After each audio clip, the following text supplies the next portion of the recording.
श्रद्धालुओं से भरी गाड़ी नहर में गिरी। नैना देवी से दर्शन कर लौट रहे थे भक्त। अक्सानेश्वर मंदिर के टीन शेड में उतरा करंट, 2 श्रद्धालुओं की मौत, 38 घायल। हापुड़ में कुख्यात अपराधी डब्लू यादव ढेर, आरोपी पर घोषित था 50,000 का इनाम। हिमाचल प्रदेश में 4 दिवसीय बैठक का आयोजन, कई एजेंडों पर होगी चर्चा। आरएसएस प्रमुख मोहन भागवत का बयान, भारत को सोने की चिड़िया नहीं बल्कि बनना होगा शेर। पहलगाम हमले पर पाकिस्तान को क्लीन चिट दे रही कांग्रेस, बीजेपी ने जमकर लिया आड़े हाथ। एल्विश करण बने लाफ्टर शेफ सीजन 2 के विजेता। आहान पांडे की सैयारा का जलवा, दुनिया भर में कमाई से हिला डाला बॉक्स ऑफिस। सांसद डिंपल यादव पर दे दिया स्त्री विरोधी बयान, मौलाना के खिलाफ कराया गया मुकदमा दर्ज। उत्तर प्रदेश के कई जिलों में भारी बारिश का अलर्ट, बिजली गिरने की भी जताई गई आशंका।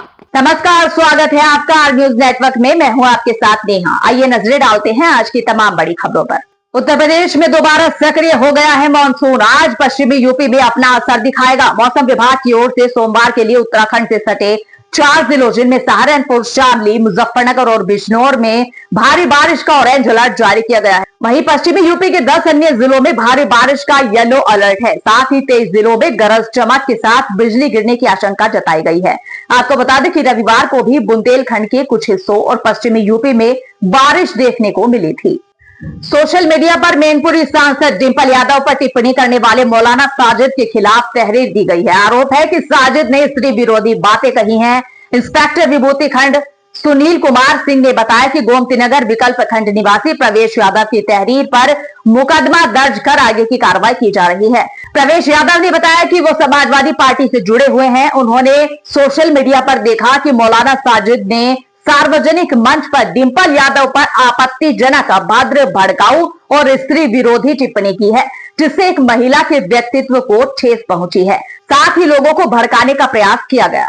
इस साल कई स्टार किड्स ने बड़े पर्दे पर डेब्यू किया, लेकिन उनकी फिल्मों ने ना कमाई की और ना ही तारीफ बटोरी। मिली तो सिर्फ आलोचना। मगर मोहित सूरी निर्देशित सैयारा ने सभी को हैरान कर दिया। जब सैयारा का ट्रेलर रिलीज हुआ था, तभी लोगों के बीच इसको लेकर बज़ तेज हो गया था। सैयारा के गाने और ट्रेलर ने लोगों के बीच ऐसा क्रेज पैदा किया कि एडवांस बुकिंग में इस फिल्म ने सलमान खान स्टारर सिकंदर को भी पीछे कर दिया। इस फिल्म के क्रेज और कमाई ने तो मानो भूचाल ला दिया हो।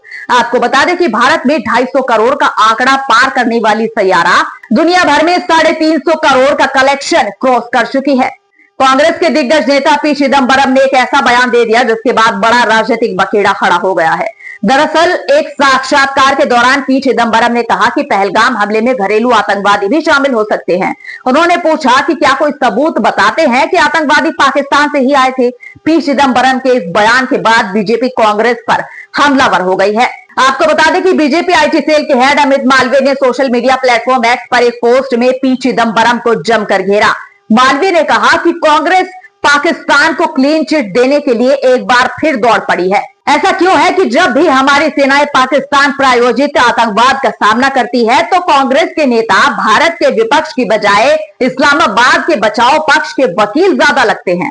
आरएसएस प्रमुख मोहन भागवत ने कहा कि भारत को शक्तिशाली और आर्थिक रूप से मजबूत बनने पर ध्यान केंद्रित करना चाहिए। उन्होंने जोर देकर कहा कि दुनिया सिर्फ आदर्शों का नहीं बल्कि ताकत का भी सम्मान करती है। कोच्चि में एक राष्ट्रीय शिक्षा सम्मेलन को संबोधित करते हुए आरएसएस प्रमुख ने घोषणा की कि भारत को अब अतीत की सोने की चिड़िया नहीं रहना है, बल्कि अब उसे शेर बनना होगा। आरएसएस से जुड़े शिक्षा संस्कृति उद्यान न्यास द्वारा आयोजित ज्ञान सभा में भागवत ने कहा, ये जरूरी है क्योंकि दुनिया शक्ति को समझती है, इसलिए भारत को शक्तिशाली बनना होगा, उसे आर्थिक दृष्टि से भी समृद्ध बनना होगा। आरएसएस प्रमुख ने शिक्षा के उद्देश्य के बारे में भी विस्तार से बात की और कहा कि इससे व्यक्तियों को स्वतंत्र रूप से रहने और समाज में योगदान करने के लिए सक्षम बनाया जाना चाहिए। हिमाचल प्रदेश में पहली बार सोमवार से लगातार 4 दिन तक मंत्रिमंडल की बैठक आयोजित की जाएगी। इस बैठक में कुल 30 एजेंडे शामिल है। पहले दिन सरकार ग्रामीण महिलाओं और युवक मंडलों की आय बढ़ाने के संबंध में निर्णय ले सकती है।